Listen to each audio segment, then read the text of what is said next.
Something seems amiss. You've noticed it, even if you can't quite pinpoint it. There's a trend, certain women, certain actions, a refusal to mature.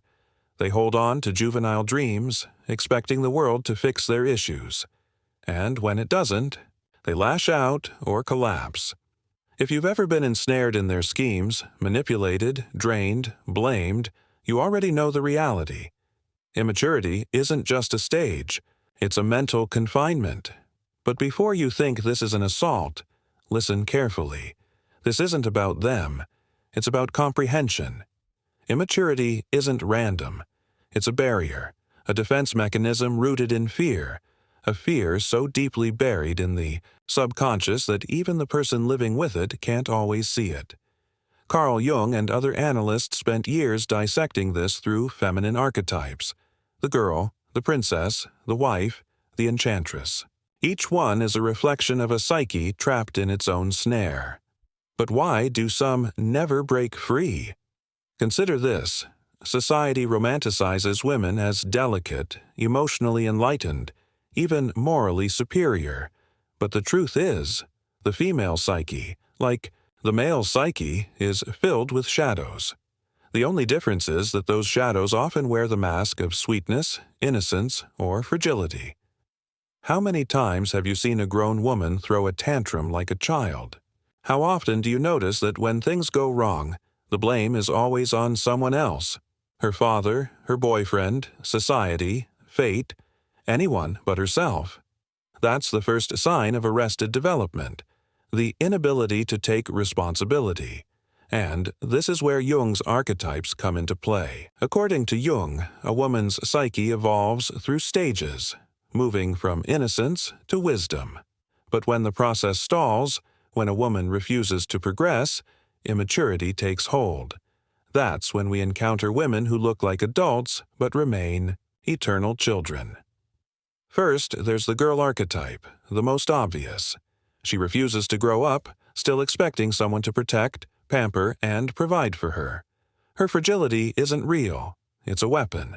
She cries instead of reasoning, manipulates instead of negotiating, and she never truly grasps that the world owes her nothing. The worst part? Society reinforces this behavior. Women are told it's fine to be delicate, that someone will always come to the rescue. But when reality hits, they are completely unprepared to handle it. Then comes the princess archetype. Here, immaturity transforms into entitlement. This is the woman who believes she deserves everything without effort. Love, success, happiness delivered on a silver platter. When life doesn't meet her expectations, she doesn't adapt. She rages. She sees herself as the center of the universe, and if reality dares to disagree, she takes it as a personal betrayal. But the most dangerous of them all is the enchantress. At this stage, immaturity becomes power. The enchantress is no longer just fragile or entitled. She is cunning. She wields seduction, manipulation, and chaos to control others while avoiding her own insecurities. She doesn't seek love. She seeks dominance. She doesn't want connection. She wants puppets. This is no longer just a defense mechanism. It's a calculated weapon. But here's the part no one talks about. Female immaturity isn't just an individual issue. It's a symptom of something much bigger. For centuries, society has infantilized women, rewarding helplessness, dramatics, and hysteria. It has whispered that vulnerability is an asset and that a woman's power lies in her dependence. But this is a trap because the moment a woman refuses to grow up, she locks herself into a life of dependence, forever waiting for someone else to save her. So what happens to those who break free? The ones who face their fears, take responsibility, and reject the childish games. Society doesn't welcome them. It punishes them. A mature, independent, self-aware woman is unsettling. She's called cold, difficult, unfeminine because a woman who doesn't need saving is a woman who can't be controlled. And that's the harsh truth. Immaturity is comfortable. It's easy. It's socially accepted, But it's also a cage. The only way out is to face the fear, drop the illusions, and reject the roles that no longer serve. Here's the real question. Is immaturity truly a choice? And how many are willing to pay the price of growing up? Because in the end, there are only two paths. Stay asleep and keep playing the game, or wake up. And waking up is painful, but the alternative is far worse. Now, here's what no one tells you. It's not enough to recognize immaturity. It's not enough to understand its forms. There's something deeper at play, something unspoken. Why do so many women remain trapped in this mental loop? It's not just about education, experience, or culture. There's something more ancient, more primal, fear. But not the fear of failure, not the fear of loneliness. This is something older, something passed down through generations. The fear of losing protection, the fear of stepping outside the role that guarantees safety. Because here's the unsettling truth. For most of history, women had little control over their own destinies. They depended on a father, a husband, a community. Fragility, submission, and indecisiveness weren't just habits. They were tools. Acting helpless wasn't weakness. It was a way to ensure protection. Playing the role of the girl, the princess, or the enchantress wasn't always a conscious decision. It was an adaptation. But here's the problem.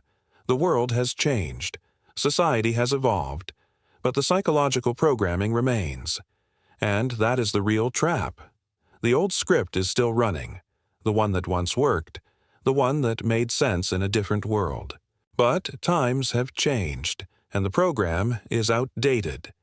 Yet many remain trapped in emotional childhood because, deep down, growing up comes with a terrifying price. Maturity means giving up protection. It means admitting that no one is coming to save you. It means accepting that power comes with responsibility, and responsibility is heavy. Now ask yourself this. If female immaturity was once a survival strategy, what happens when it stops working? The answer is exactly what we're witnessing today, an identity crisis. Because when a woman can no longer rely on others, when manipulation fails, when fragility no longer grants her a safety net, panic sets in. She feels betrayed by a world that no longer treats her like a princess. And in that moment, new mechanisms emerge: victimhood, resentment, and anger, all disguised as empowerment. This isn't tied to one culture, one country, or one generation. It's everywhere. Women who blame the world for their failures because they were never taught to take ownership. Women who reject maturity, labeling it a patriarchal burden because immaturity was their comfort zone. Women who look for authority figures to replace their fathers instead of becoming their own source of strength. And no, this isn't their fault. It's the result of centuries of conditioning. But here's the real question. Who has the courage to break the cycle? Because breaking it isn't just about changing behaviors. It's about killing a part of yourself.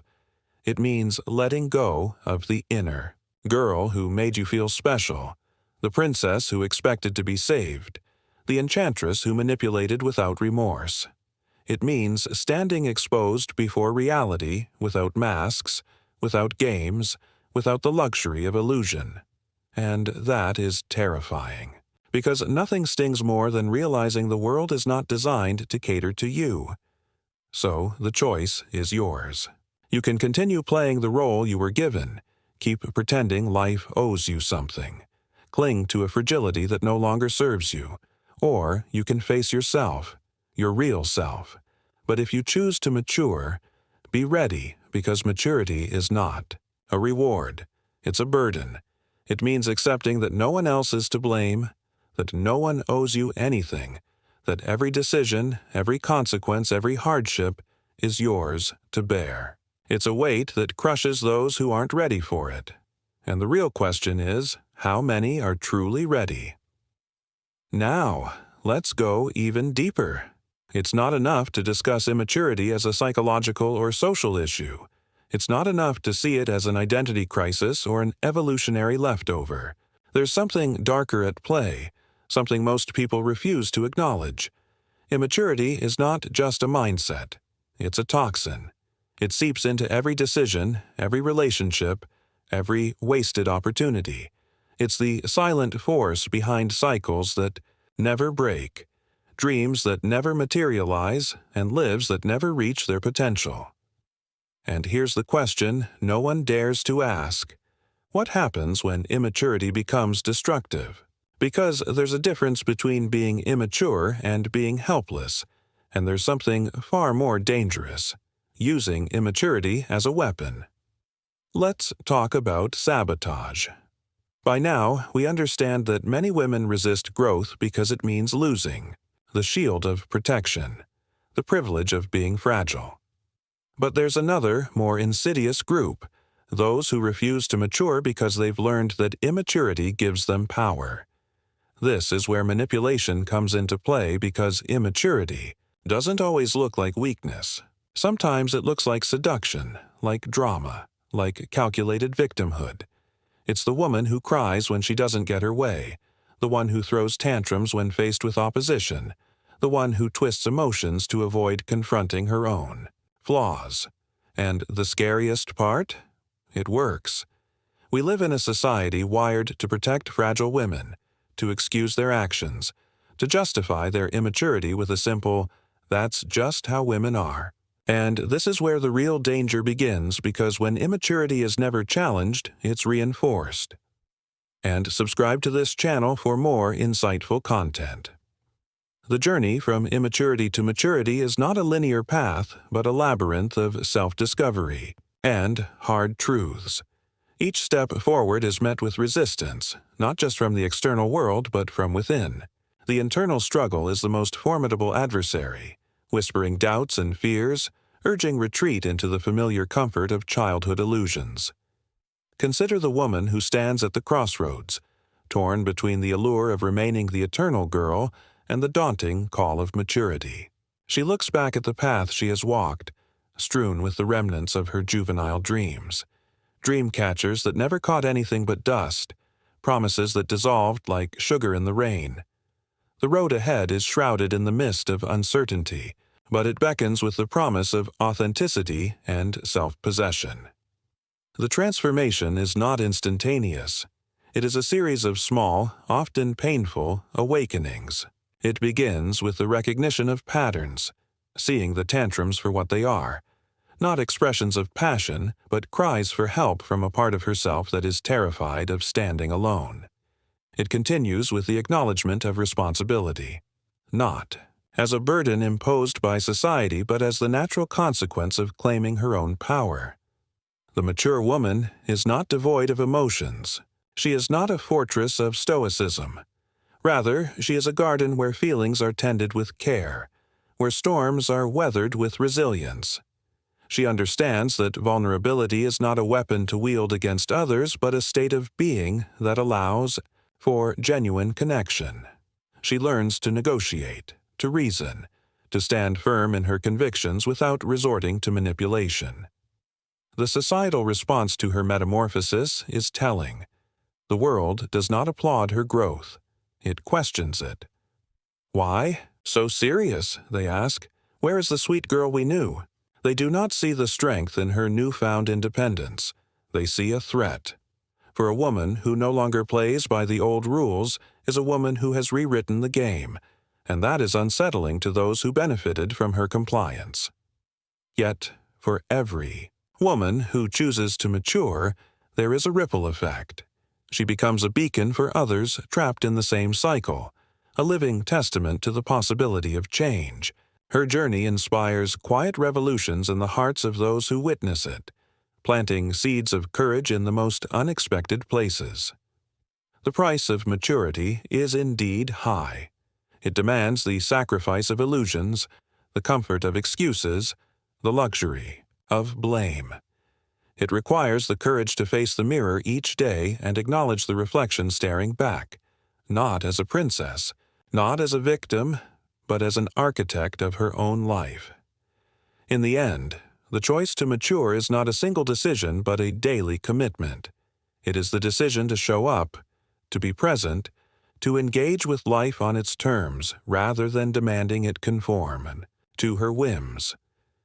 It is the understanding that while the world may not owe her anything, she owes it to herself to live fully, authentically, and without apology. And so the question remains: how many are willing to pay the price? How many will choose the weight of responsibility over the feather-light chains of immaturity? The answer lies not in grand gestures, but in the quiet moments of self-reflection, in the everyday choices that build a life of substance and meaning. The path to maturity is not for the faint of heart. It is a journey reserved for those who dare to confront their shadows, to embrace their flaws, and to step into the light of their own making. It is a testament to the indomitable spirit of those who refuse to be confined by the roles they were given, and instead choose to define themselves on their own terms.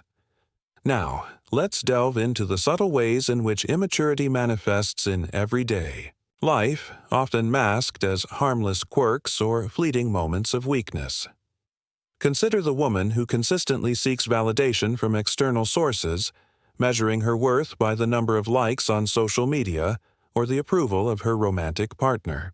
Her sense of self is contingent upon the gaze of others, making her vulnerable to manipulation and perpetually insecure. Or consider the woman who avoids conflict at all costs, suppressing her own needs and desires in order to maintain a false sense of harmony. Her fear of confrontation stems from a deeper fear of abandonment, a belief that expressing her true self will lead to rejection. She becomes a chameleon, adapting to the expectations of others while losing touch with her own authentic voice. And then there's the woman who constantly compares herself to others, fueling a cycle of envy and resentment. She sees the successes of her peers as personal failures, unable to appreciate her own unique strengths and accomplishments. Her immaturity lies in her inability to embrace her own journey, to recognize that life is not a competition, but a personal exploration. These seemingly minor behaviors are indicative of a deeper issue, a lack of self-awareness. Immaturity often stems from a failure to understand one's own motivations, fears, and desires. Without this understanding, it's impossible to make conscious choices, to break free from the patterns of behavior that hold one back. The journey to maturity begins with self-reflection. It requires a willingness to examine one's own thoughts and feelings without judgment, to identify the root causes of one's insecurities and fears. It demands honesty, vulnerability, and a commitment to personal growth. But self-reflection is not enough. It must be accompanied by action. Maturity requires taking responsibility for one's own life, making conscious choices that align with one's values and goals. It means setting boundaries, asserting one's needs, and standing up for what one believes in. It also means learning to cope with failure and disappointment. Life is full of setbacks, and the mature woman understands that these are not signs of personal inadequacy, but opportunities for growth. She learns from her mistakes, adapts to changing circumstances, and perseveres in the face of adversity.